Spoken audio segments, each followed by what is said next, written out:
DM Dango here with another review from the DM's Guild. This time we're looking at the Theocracy. We've got a priest, we've got a heist. Do we need a bar to start this joke?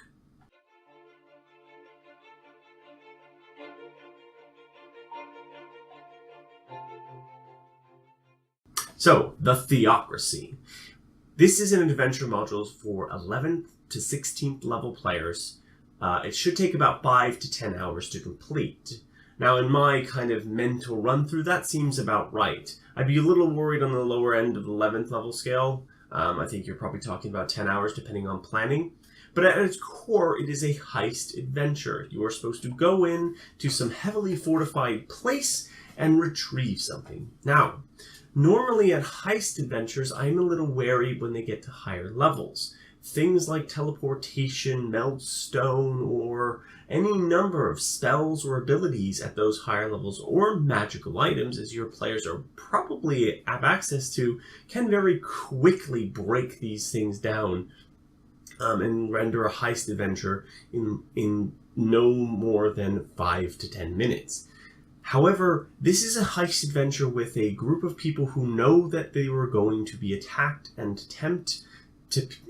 have their items to be taken from, which means that the dungeon master doesn't have to think so much about, oh, what if they have these spells or those spells. Like, no, the author has done a very good job, an excellent job, in fact, of protecting those from the most common of magical shortcuts.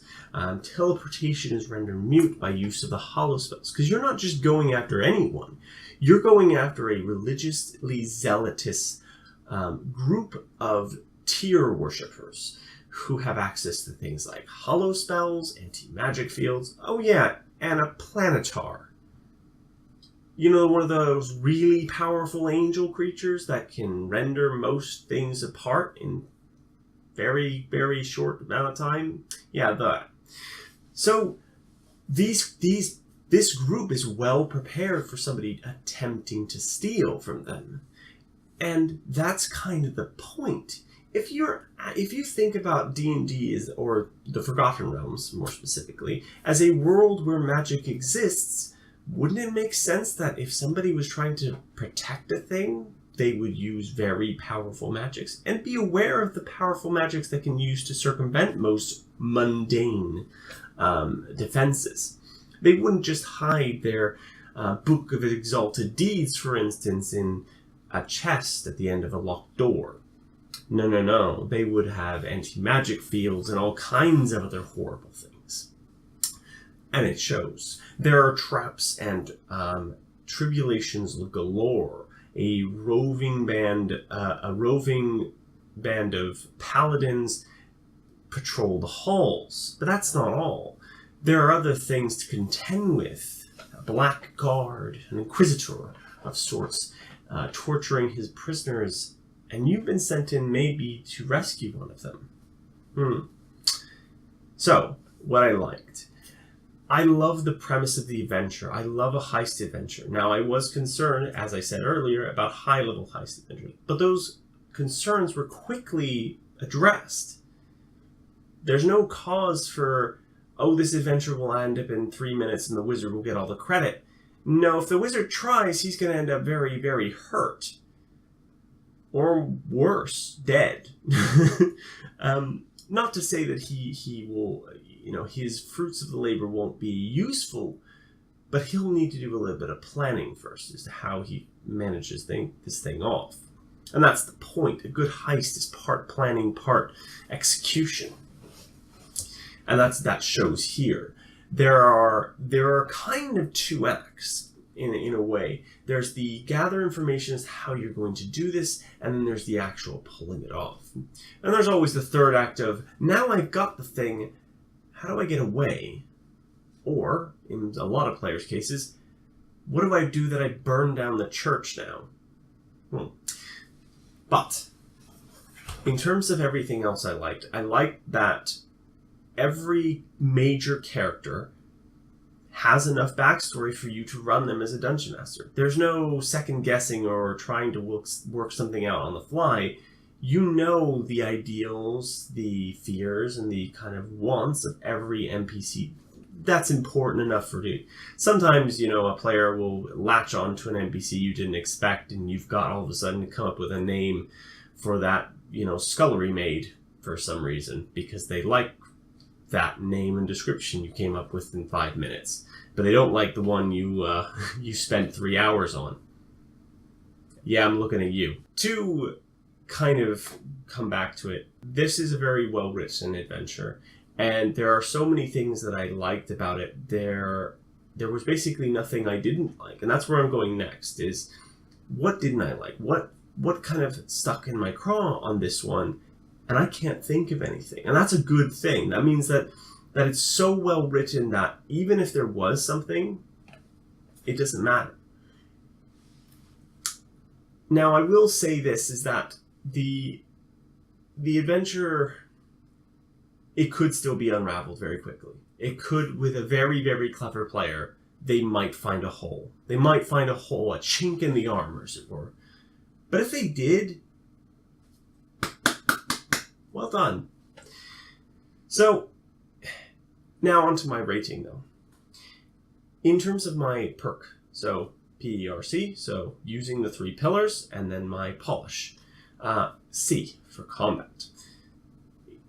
The combat encounters in this are rather interesting. For a higher level adventure, there's enough variation and intrigue to kind of create some really unique experiences for those players that really enjoy that pillar of D&D.